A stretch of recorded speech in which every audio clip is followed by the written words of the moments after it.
he promised to be the uniter-in-chief, but President Biden has sparked outrage over this bold shot against anyone who supports Trump. What are the next things that are going to be attacked? Because this MAGA crowd is really the most extreme political organization that's existed in American history, in recent American history. Fox News contributor Lara Trump is here to react, and the daughter-in-law of President Trump. Lara, is that an accurate description? Is that fair? Oh, my gosh. Well, good morning, Ainsley. Good morning. It's so outrageous. Not we expect a whole lot out of Joe Biden, but even this was totally ridiculous to label the MAGA crowd as one of the most extreme political outfits in history. Give me a break. I guess he forgot about the roughly $2 billion worth of damage during the summer of 2020 riots caused by Antifa and BLM. But of course, we never heard him say a word about those people.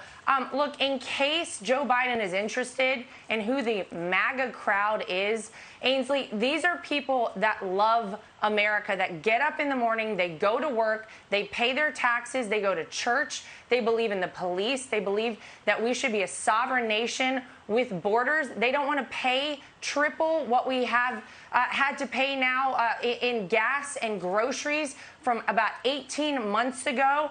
These are people that want to achieve the American dream and don't want the government smothering it for them. And yes, Joe Biden, they believe that, like our founders, we shouldn't have a centralized government power at the federal level in Washington, D.C., and that we, the people, at the state level, should be able to make decisions for ourselves. That is what this country is all about. But Joe Biden is missing the bigger point here, because the MAGA movement was started because of failed politicians exactly like Joe Biden, because the American people were sick and tired of getting fed the same old garbage by politicians who would go to Washington, D.C. and then work for themselves and never work for the people. That is why this movement is founded, is people that love America. And I know I've heard a lot of people talk about it, like the deplorables comment we heard from Hillary Clinton not too long ago. It really fired people up. But they're terrified, Ainsley, that Donald Trump is going to run again in 2024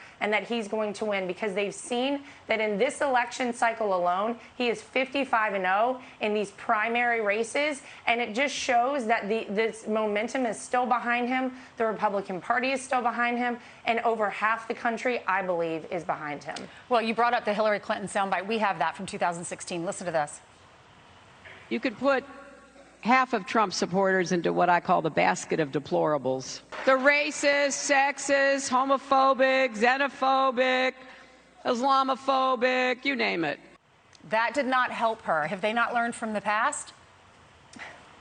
Well, of course they haven't. They try the same old thing all the time. It's the definition of insanity, doing the same thing over and over and expecting different results. But that is part and parcel to the Democrat Party. Yeah, this did not help Hillary Clinton. In fact, it insulted a lot of Americans, which is what you heard Joe Biden do in, that soundbite you guys played from yesterday for him.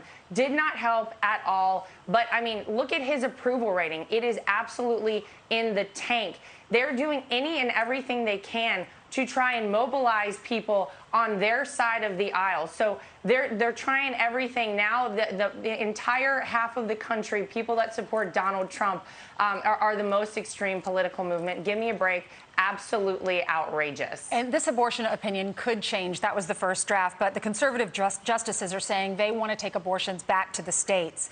But then Joe Biden's reaction to that is conservatives might try to ban LGBTQ kids from the classroom. He's saying that is next. But that has never been on the table, and that would be discrimination. It's unconstitutional.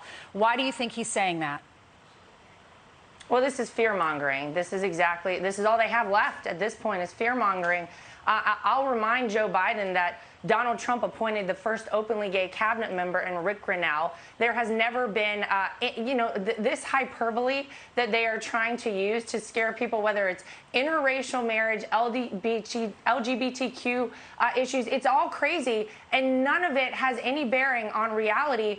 But this is the last-ditch attempt. This is their Hail Mary as they head towards the midterms, because they know people on their side of the aisle, the Democrat Party, is not excited about anything Joe and Kamala have done. They're not excited about anything that the House and Senate have done while they have Democrat control. So they're doing anything they can. This is a scare tactic. It's fear-mongering, standard operating procedure for the Democrats. Lara, thanks so much for coming on.